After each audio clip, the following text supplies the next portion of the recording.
बहुत समय पहले की बात है। उन दिनों भारतवर्ष के एक विशाल राज्य पर सम्राट शत्रुजीत का राज्य था।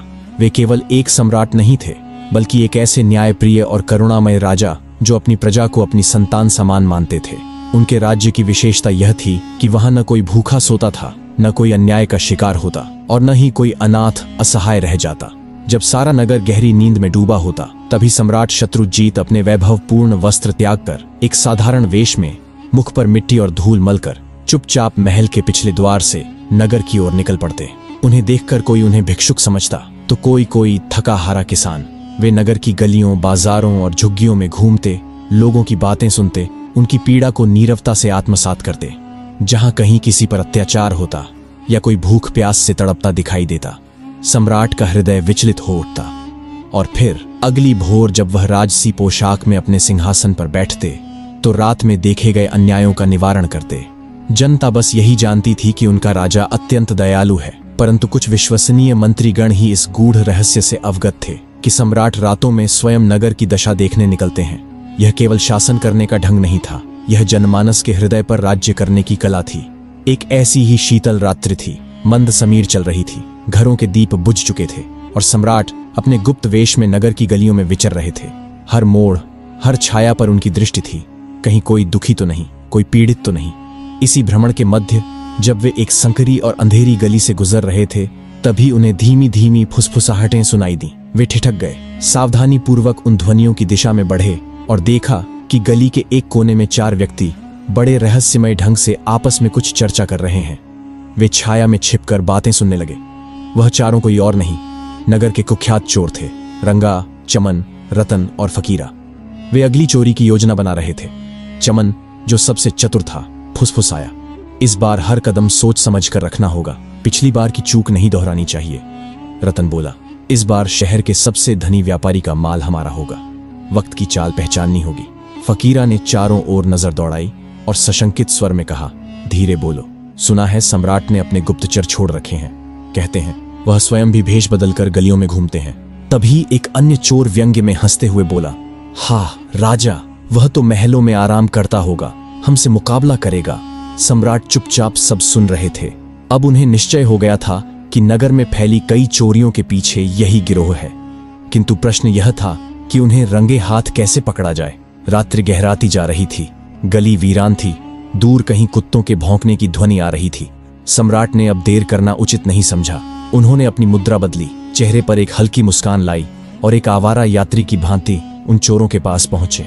खांसते हुए बोले, अरे भाइयों, ये रात के सन्नाटे में किस शिकार की तैयारी हो रही है?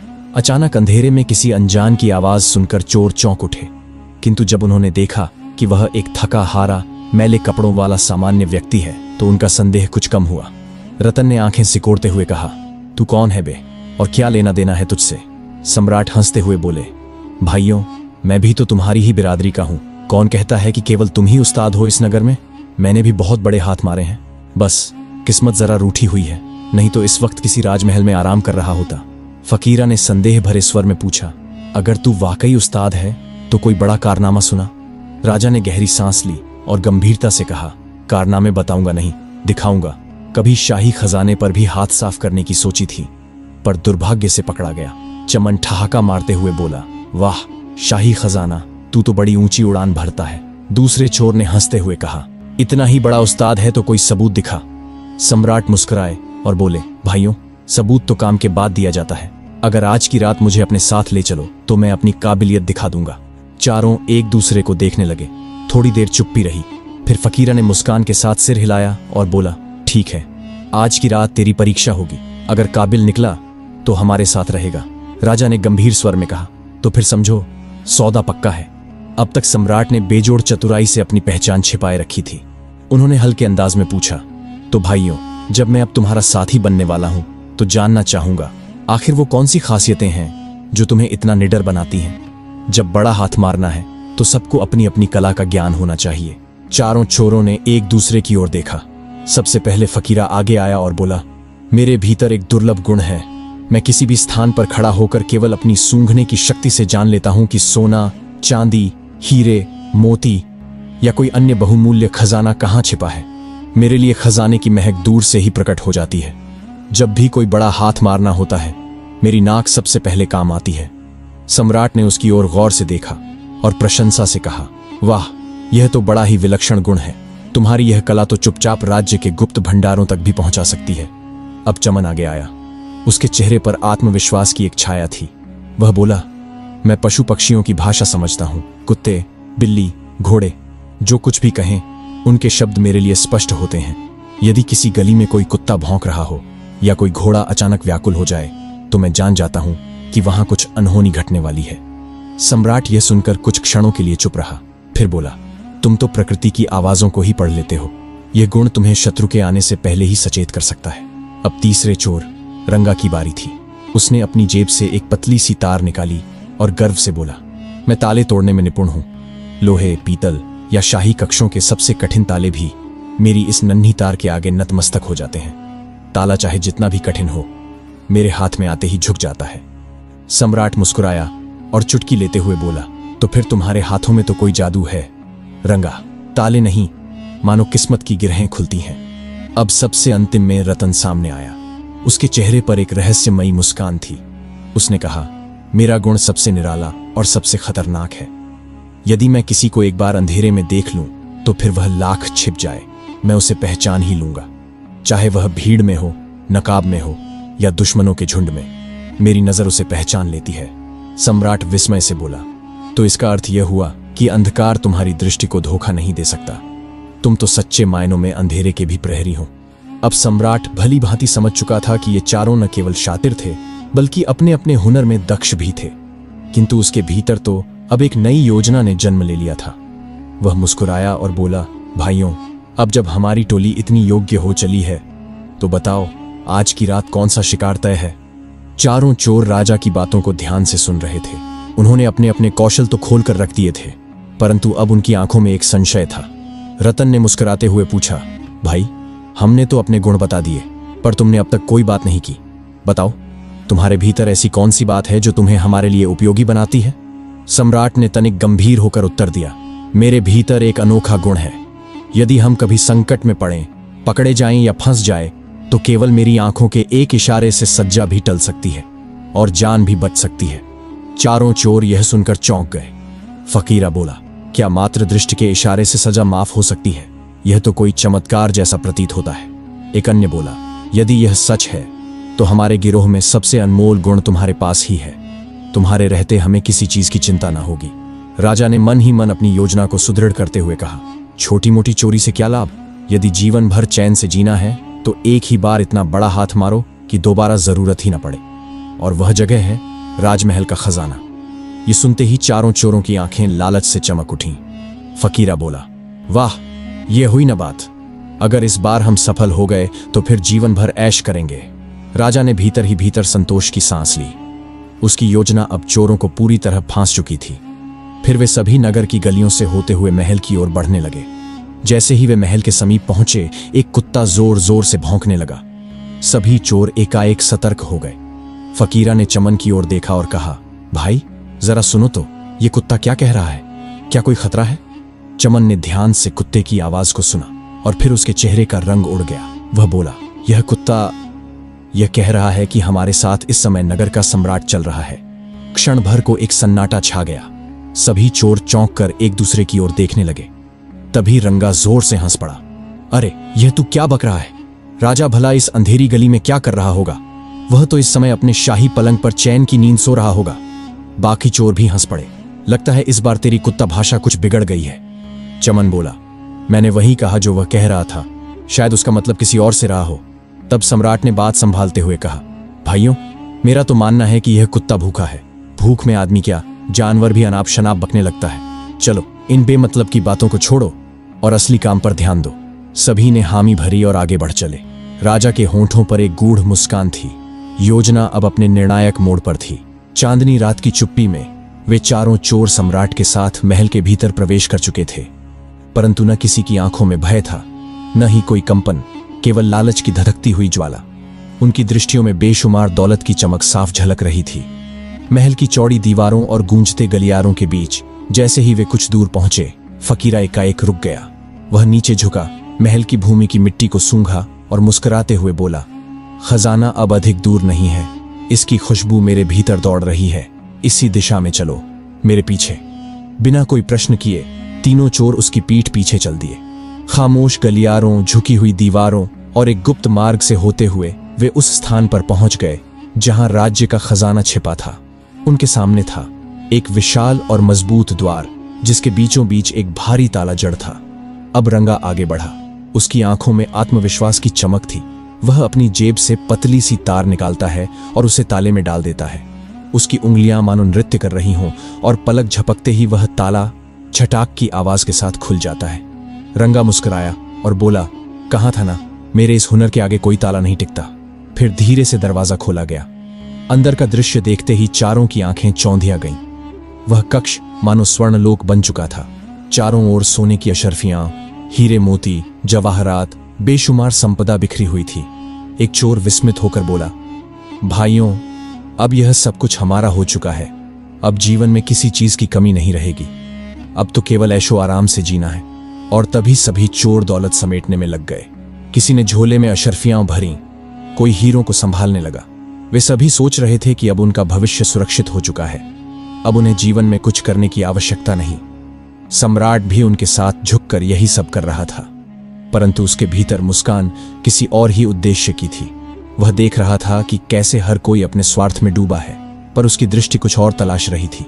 थोड़ी देर बाद जब सबने अपनी अपनी झोली भर ली तो चारों चोरों ने एक थैली सम्राट की ओर बढ़ाई। लो भाई, फकीरा बोला, ये तुम्हारा हिस्सा है। तुम भी हमारे साथ आए हो, तुम्हें भी बराबरी का हिस्सा मिलना चाहिए। सम्राट ने थैली की ओर देखा, फिर हल्की मुस्कान के साथ कहा, नहीं दोस्तों, मुझे यह सब नहीं चाहिए। मैं तो यूं ही तुम्हारे साथ आ गया था। मेरी किस्मत में शायद यह दौलत नहीं लिखी थी। रतन हैरानी से बोला, अरे भाई, इतनी दौलत को कौन ठुकराता है?